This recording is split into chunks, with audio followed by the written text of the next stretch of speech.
एक मजदूर था। मजदूर तो था, साथ ही साथ किसी संत महात्मा का प्यारा भी था। सत्संग का प्रेमी था। उसने शपथ खाई थी कि मैं उसी का बोझ उठाऊंगा, उसी की मजदूरी करूंगा जो सत्संग सुनेगा और मुझे सुनाएगा। शुरुआत में ही वह यह शर्त रख देता था, जो सहमत होता उसका काम करता। एक बार कोई सेठ आया तो इस मजदूर ने उसका सामान उठाया और सेठ के साथ वह चलने लगा।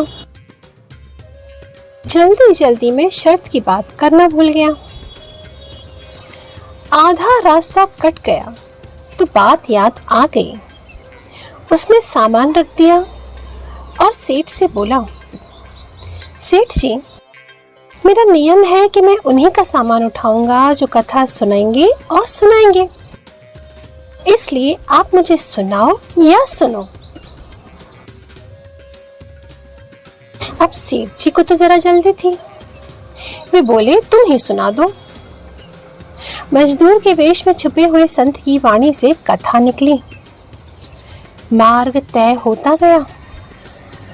सेठ के घर पहुंचे तो सेठ ने मजदूरी के पैसे दे दिए। मजदूर ने पूछा, क्यों सेठ जी, सत्संग याद रहा? सेठ जी ने कहा, हमने तो कुछ सुना ही नहीं। हमको तो जल्दी थी और आधे रास्ते में दूसरा कहाँ ढूंढने जाऊं, इसलिए शर्त मान ली और ऐसे ही हाँ हूँ करता हुआ आ गया। हमको तो काम से मतलब था, कथा से नहीं। अभय भक्त मजदूर ने सोचा कि कैसा अभागा है ये, मुफ्त में सत्संग मिल रहा था और सुना ही नहीं। ये पापी मनुष्य की पहचान है। उसके मन में तरह तरह के ख्याल आ रहे थे। अचानक उसने सेठ की ओर देखा और गहरी सांस लेकर कहा, सेठ, कल शाम को 7 बजे आप सदा के लिए इस दुनिया से विदा हो जाओगे। अगर 7:30 बजे तक जीवित रहे तो मेरा सिर कटवा देना। अब जिस ओज से उसने ये बात कही सुनकर सेठ कांपने लगा। मजदूर के पैर पकड़ लिए। उस मजदूर भक्त ने कहा, सेठ, जब आप यमपुरी में जाएंगे तब आपके पाप और पुण्य का लेखा जोखा होगा। हिसाब किताब देखा जाएगा।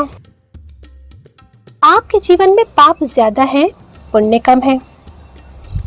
अभी रास्ते में जो सत्संग सुना, थोड़ा बहुत उसका पुण्य भी होगा। आपसे पूछा जाएगा कि कौन सा फल पहले भोगना है, पाप का या पुण्य का।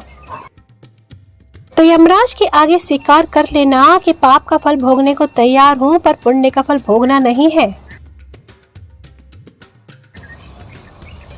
पुण्य का फल भोगने की इच्छा मत रखना। अब मरकर सेठ पहुंचे यमपुरी में। चित्रगुप्त जी ने हिसाब पेश किया। यमराज के पूछने पर सेठ ने कहा, मैं पुण्य का फल भोगना नहीं चाहता और पाप का फल भोगने से इनकार नहीं करता।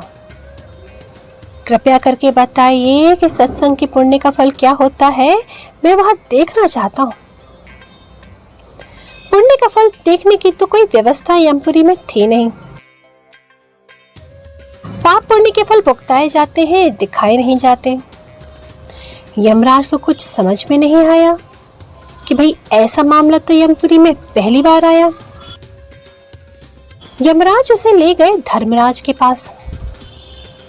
अब भाई धर्मराज भी उलझन में पड़ गए। चित्रगुप्त, यमराज और धर्मराज तीनों सेठ को ले आए सृष्टि के आदि परमेश्वर के पास। धर्मराज ने पूरा वर्णन किया।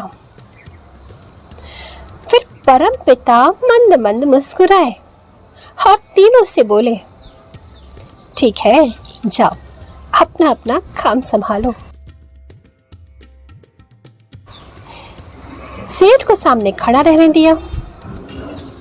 सेठ बोला, प्रभु, मुझे सत्संग के पुण्य का फल भोगना नहीं है, अभी तो देखना है। प्रभु बोले, चित्रगुप्त, यमराज और धर्मराज जैसे देव आदर सहित तुझे यहाँ ले आए और तू मुझे साक्षात देख रहा है, इससे अधिक और क्या देखना है।